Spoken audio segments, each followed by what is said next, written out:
উপজেলা বিএনপির সংগ্রামী সদস্য সচিব এনামুল কাদের, সিনিয়র যুগ্ম আহ্বায়ক মিজানুর রহমান লিটন, যুগ্ম আহ্বায়কবৃন্দ, সদস্যবৃন্দ, সিংহল ইউনিয়ন বিএনপি অঙ্গ সহযোগী সংগঠনের নেতৃবৃন্দ, আমার প্রাণপ্রিয় সিংহলবাসী, আসসালামু আলাইকুম। মাগরিবের আগেই আমি শেষ করব ইনশাআল্লাহ। খুব সংক্ষেপে আমি কিছু বক্তব্য দিব। আপনারা যারা বিএনপির নেতৃবৃন্দ এই সমাবেশে উপস্থিত আছেন তারা মনোযোগ সহকারে শুনবেন, আমি সেই আশা করি। আজকে আমরা যে কর্মসূচিটি উদ্বোধন করতে যাচ্ছি, অন্যান্য ইউনিয়নেও এই কর্মসূচি ইতিমধ্যে শুরু হয়েছে।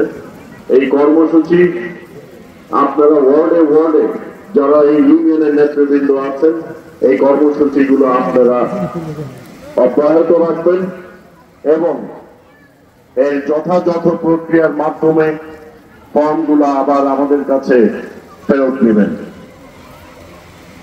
নেতৃবৃন্দ, আপনারা অবহিত আছেন 2023 সালে বিএনপির ভারপ্রাপ্ত চেয়ারম্যান তারেক রহমান সাহেব 31 দফা ঘোষণা করেছেন।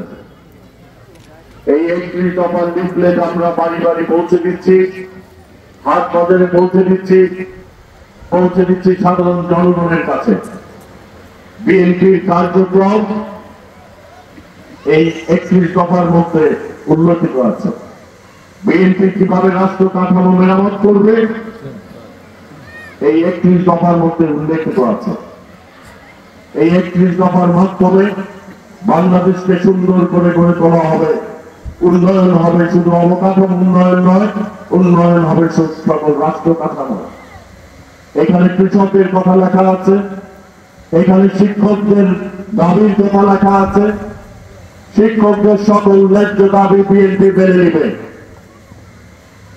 কৃষকরা কিভাবে কৃষি ঋণ পেতে পারেন, সুদ মুক্ত কিভাবে ঋণ নেওয়া যায়, কৃষকদের জমির সকল তথ্য, কৃষকদের অনুদান, কৃষকদের প্রণোদনার কথা চিন্তা করে কৃষি কার্ডের কথা তারেক রহমান মহোদয় ঘোষণা করেছেন। এই কৃষি কার্ডের মাধ্যমে আপনারা আপনাদের শুধু জমি নয়, আপনারা বিভিন্ন রকম প্রণোদনা পাবেন। মহিলাদের জন্য ফ্যামিলি কার্ডের কথা ঘোষণা করেছেন। পরিবারের মহিলা প্রধান যারা আছেন তাদের নামে হবে এই ফ্যামিলি কার্ড। এই ফ্যামিলি কার্ডের মাধ্যমে আপনারা বিভিন্ন রকম ভাতা পাবেন, মাতৃকালীন ভাতা পাবেন, বয়স্ক ভাতা পাবেন, আপনারা বিশেষ সুযোগ সুবিধা পাবেন এবং নারীদের মর্যাদা সমুন্নত রাখার জন্য, নারীদের অধিকার বজায় রাখার জন্য আপনাদের এই কার্ডের ব্যবস্থা তারেক রহমান করবেন বলে ঘোষণা দিয়েছেন। ঘোষণা দেওয়া হয়েছে কর্মসংস্থানের কথা। অনেকের সন্তানরা চাকরি পাননি, অনেকের সন্তানরা ব্যবসা বাণিজ্য করতে পারেননি, দীর্ঘ সময় অবহেলিত ছিল। তাদেরকে ইনশাআল্লাহ আমরা 1 কোটি মানুষকে চাকরি দেওয়া হবে প্রথম 18 মাসের মধ্যে, যদি বাংলাদেশ জাতীয়তাবাদী দল বিএনপি রাষ্ট্র পরিচালনার আসনে বসতে পারে। সেই জন্য নেতৃবৃন্দ, আমরা শুধু সভা সমাবেশ করলেই হবে না, আমরা শুধু বসে নির্বাচনের অপেক্ষা করলে হবে না। জনগণের দুয়ারে দুয়ারে যে জনগণকে সচেতন করতে হবে, দুয়ারে দুয়ারে গিয়ে জনগণকে ধানের শীষের পক্ষে জনদুয়ার সৃষ্টি করতে হবে। আগামী জাতীয় সংসদ নির্বাচনে যেই ব্যক্তি মনোনয়ন পান সেই ব্যক্তিকে ধানের শীষের প্রতীকে ভোট দিয়ে নান্দাইল এমপি নির্বাচিত করতে হবে। সকল ভেদাভেদ ভুলে গিয়ে কাঁধে কাঁধ দিয়ে সকল মনোনয়ন প্রত্যাশীকে একত্রিত ভাবে কাজ করতে হবে। আমরা প্রতিযোগিতার রাজনীতিতে বিশ্বাস করি, আমরা প্রতিহিংসার রাজনীতিতে বিশ্বাস করি না। আমরা সংস্কারকে কার্যকরভাবে বিশ্বাস করি না, আমরা হেয় প্রতিপন্ন রাজনীতিতে বিশ্বাস করি না, আমরা চরিত্র হরণের রাজনীতিতে বিশ্বাস করি না। বিএনপি বিশ্বাস করে উন্নয়নের রাজনীতি, বিএনপি বিশ্বাস করে একতার রাজনীতি, বিএনপি বৈষম্যের রাজনীতি বিশ্বাস করে না। আমি সকলকে আহ্বান জানাবো, বৈষম্যের রাজনীতি পরিহার করে, মিথ্যা অপবাদ দেওয়ার থেকে পরিহার করে, চরিত্র হরণের বিয়ের থেকে পরিহার করে একত্রিত ভাবে ধানের শীষের পক্ষে ঐক্য করে তুলুন। নেতা কর্মীরা, ওয়ার্ড পর্যায়ে, ইউনিয়ন পর্যায়ের নেতা কর্মীরা গত 15 বছর নির্যাতিত ছিল। এই নির্যাতনা সহ্য করার মতো সুযোগ নাই, আমাদেরকে তাই ঐক্যবদ্ধ হতে হবে।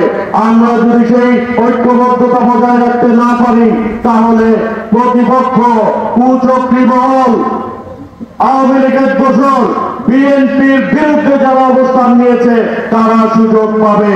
কাজেই ব্যক্তির জন্য না বলে আমরা সবাই একত্রিতভাবে বলি, আগামী জাতীয় সংসদ নির্বাচনে তারেক রহমানের মনোনীত প্রার্থীকে এক মঞ্চে দাঁড়িয়ে নান্দাইলে আমরা ধানের শীষের প্রার্থীকে বিজয়ী করব। আমরা কোন ব্যক্তির রাজনীতি করি না। আমরা সকলকে আমি আহ্বান জানিয়েছি, আমার যে নেতা কর্মীরা আছে, নান্দাইল উপজেলা বিএনপি, নান্দাইল ইউনিয়নের বিভিন্ন ইউনিয়নের যে বিএনপির নেতা কর্মীরা আছেন, ওয়ার্ড পর্যায়ে যে নেতা কর্মীরা আছেন, সকলকে যার অনুসারী হয়ে থাকুন না কেন, যার সাথে রাজনীতি করুন না কেন, মার্কা আমাদের একটা, সেই মার্কা ধরেছে করতে হবে। সেভাবে ভুলে গিয়ে এখন আর সময় নাই, নষ্ট করার সময় নাই। কাজে ভাই, এই বার্তাগুলো আপনারা সকলকে পৌঁছে দিবেন, কোন কুচক্রী মহল যেন সেই সুযোগ না পায়। প্রিয় নেতৃবৃন্দ, আমরা সিঙ্গল ইউনিয়নে দেখেছি, আঘাতপথে আচার্য ইউনিয়নে দেখেছি, রাস্তার যেই করুণ দশা। নান্দাইল প্রকৃত পক্ষে ছিল অবহেলিত, নান্দাইলে হয়েছে দুর্নীতি, নান্দাইলে কোনো উন্নয়নের ছিটাফোটা পড়েনি।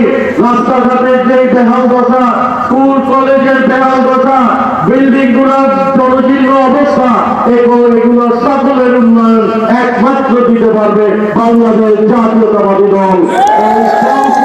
আমরা ক্ষমতায় বসাতে পারি, আমরা বাড়ি বাড়ি গিয়ে সকলকে উদ্বুদ্ধ করতে পারি ভোটের জন্য, তাহলে নান্দাইলের উন্নয়ন সম্ভব। একটি গ্রামের উন্নয়ন হলে, একটি ওয়ার্ডের উন্নয়ন হলে, ইউনিয়নের উন্নয়ন হলে এই পুরো উপজেলার উন্নয়ন হবে, নান্দাইল উপজেলার উন্নয়ন হবে, সকল উপজেলার উন্নয়ন হলে বাংলাদেশ সারা পৃথিবীর দোরগোড়ায় উজ্জ্বল নক্ষত্র হিসাবে থাকবে। এই জন্য আমি আপনাদের সহযোগিতা চাই, আমি আপনাদের দোয়া চাই। প্রতিহিংসা পরায়ণ ব্যক্তিদেরকে আহ্বান জানাবো, যারা আপনারা অতীতে ভুল করেছেন আমরা সেই সব মনে রাখবো না। আমি কথা দিলাম, আপনারা সকলে ঐক্যবদ্ধ ভাবে এখন যেই প্রার্থী দেওয়া হবে তার পক্ষে ঐক্য গড়ে তুলুন। অনেক মুরব্বী আছেন, এখন আমাদের সময় হয়ে যাবে, আমি আর বক্তব্য দীর্ঘায়িত করতে চাই না। আজকে বাংলাদেশ জাতীয়তাবাদী দল বিএনপি নতুন সদস্য সংগ্রহ ও নবায়ন কার্যক্রম আমি উদ্বোধন ঘোষণা করে আপনাদের সকলের কাছে দোয়া চেয়ে আমার বক্তব্যে কেউ যদি বড় বক্তব্য পেয়ে থাকেন আমি ক্ষমা প্রার্থী। দলের স্বার্থে, দলের জন্য নান্দাইল উপজেলা বিএনপির আহ্বায়ক হিসেবে আমার কিছু কঠোর কথা বলতে হয়েছে। আমাকে সকলকে একত্রিত করার জন্য, ঐক্যবদ্ধ হওয়ার জন্য কিছু কথা বলতে হয়েছে।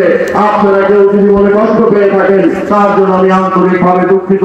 সিঙ্গল ইউনিয়ন, রাজজাতি ইউনিয়ন এবং সাতগাঁও মুসলিম ইউনিয়নের আহ্বায়ক কমিটি কিছুক্ষণের মধ্যে ঘোষণা করা হবে।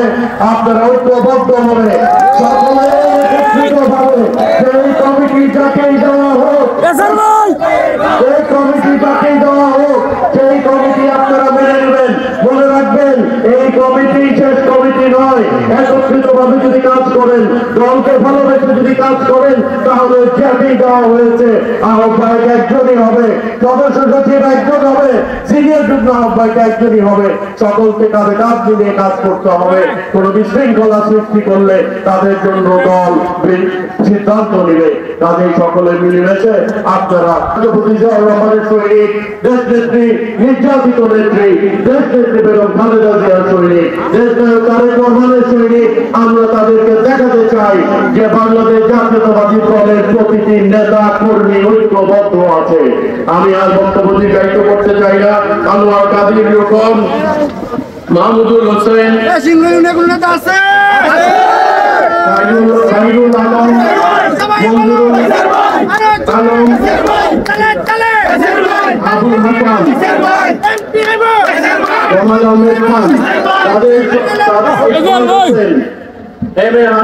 আব্দুল ওয়াহাব, তাদের সাথে আমি নবায়ন ফর্ম তুলে দিয়ে আজকের কার্যক্রম উদ্বোধন ঘোষণা করছি। আল্লাহ হাফেজ। বাংলাদেশ জিন্দাবাদ, বাংলাদেশ জাতীয়তাবাদী দল জিন্দাবাদ, দেশ বেগম খালেদা জিয়া জিন্দাবাদ, তারেক রহমান মহোদয় জিন্দাবাদ, শিরোইল পার্টি জিন্দাবাদ। আসসালামু আলাইকুম।